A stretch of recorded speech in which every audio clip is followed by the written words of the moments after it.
Hi, today I'm going to make chili from meat that was from the chuck roll that I cut up. So this is 3 pounds of meat that I've marinated the night before. My primary seasonings will be this beef chorizo. It's a 9-ounce tube. And then I have some dried pasilla and New Mexico chilies that I'll rehydrate. Well, I'll toast and rehydrate. Then I'll add some Serrano Chiles, and I'll use beef broth to rehydrate this and make a sauce. And as I start cooking, as the dish gets closer to being done, I'll taste it and then decide if I want to add more seasoning, chili powder, cumin, or anything else.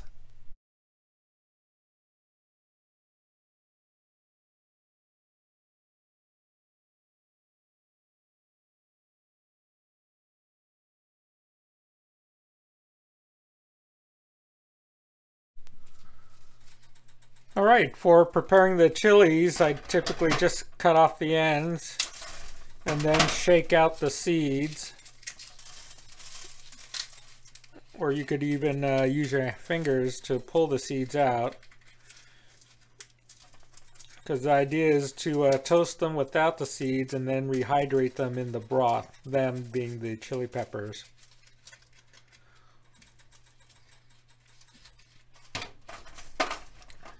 And some peppers are dry enough that you could pull apart, but if not, just take a pair of scissors. With the pasillas or these Ancho, they're a little more moist. So you just have to work with them a little more. They're not as dry and brittle as these New Mexicos. But again, once you're able to remove the lid, shake out the seeds, and they're ready to toast. Okay, I'll put this under the broiler for about a minute and see how they do. Objective is to get the chili peppers to release some of their flavorful oils. Alright, here are the toasted anchos and New Mexico chilies. It was about 30 seconds per side, and I seeded the Serrano chilies, and now I'm going to add them to the broth to rehydrate these peppers.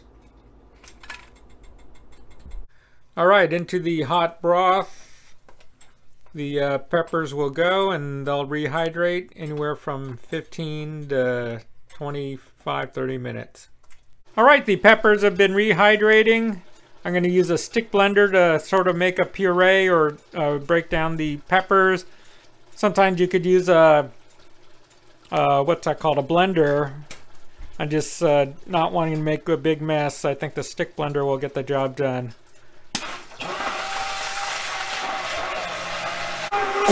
Alright, here are the finished result. And let's I'll give it a quick stir to see how it looks. Yeah, it looks like all the big bits are chopped up. Let's give it a taste. Woo! That has a complex chili bite, a little sweet, a little smoky, but definitely has some zing to it.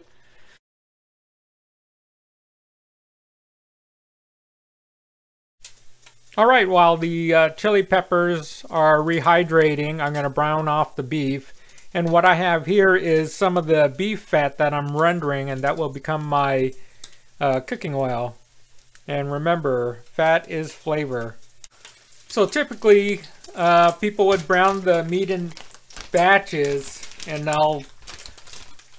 I'm kind of lazy in that sense where I'll just try to do it all at once. Alright, I browned the first batch and added the rest of the meat, plus I squeezed in the beef chorizo. I think beef chorizo, or chorizo in general, when you get at the supermarket or the market, is an underutilized ingredient. It's highly seasoned and it adds a great flavor base for chilies. So I'm going to let this all meld, and then I'm going to add the dried peppers. Also, what I'm going to add with chili, a lot of people put in peanut butter or chocolate to get some sweet notes. But when I think beef, I think of bay leaves, and I have thyme, half a teaspoon. And for my sweet notes, I add a quarter teaspoon of chili and a couple shakes of nutmeg to get sort of the warming spices, sort of subtle, behind the scenes sweetness.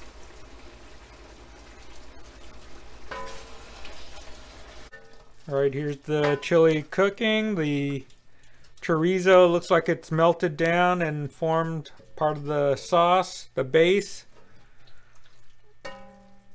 I'm going to add the blended dried chili broth. Add it all.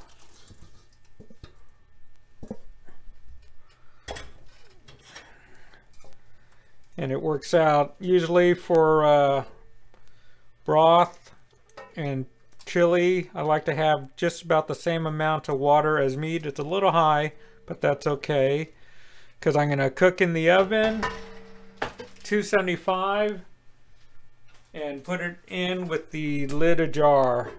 I could use an Instant Pot, but I think I like the oven because you get to evaporate the juices and concentrate. So leave the lid ajar in the oven. You allow for evaporation. Alright, this has been cooking in the oven for 90 minutes. I'm going to give it a quick look. Oh, it's looks like a very rich, dark, chocolatey sauce. You could smell the chorizo. I'll mix this together.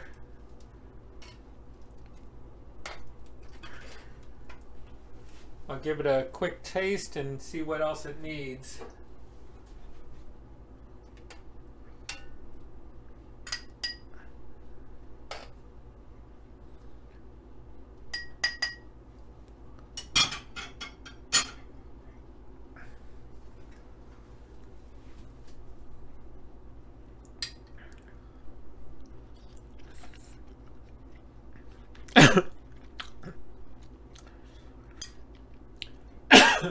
Ooh, definitely has a kick to it, and it's hot.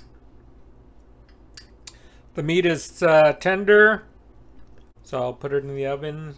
Probably pump up the temperature to 325 and let it cook uncovered for half hour.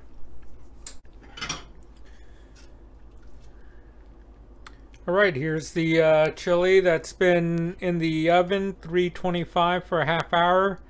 You can see that the level where it was, and it's reduced some. I think it's done.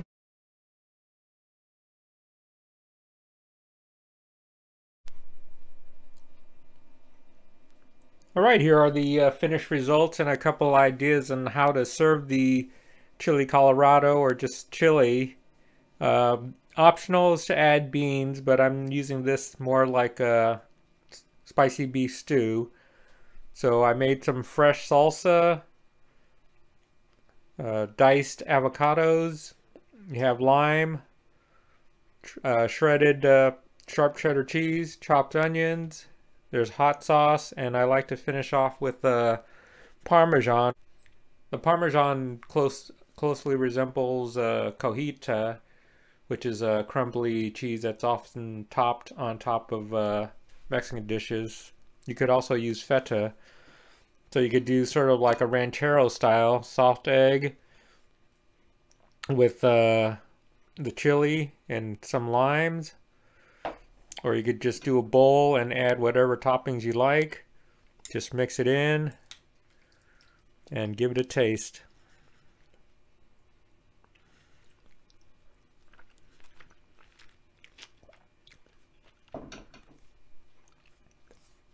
The dried chilies add a smoky kind of a sweetness to it. Almost tastes like you added a little chocolate. Has some heat, but not terribly so. And the beef is nice and tender and not coarse. Sometimes when you overcook beef, it gets kind of gritty, but this is very nice and velvety.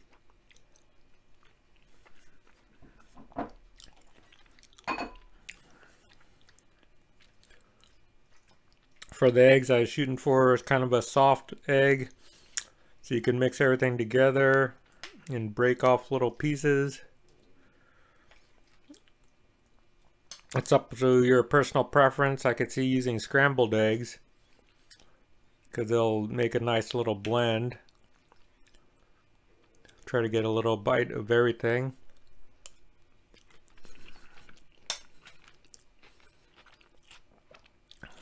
It's delicious.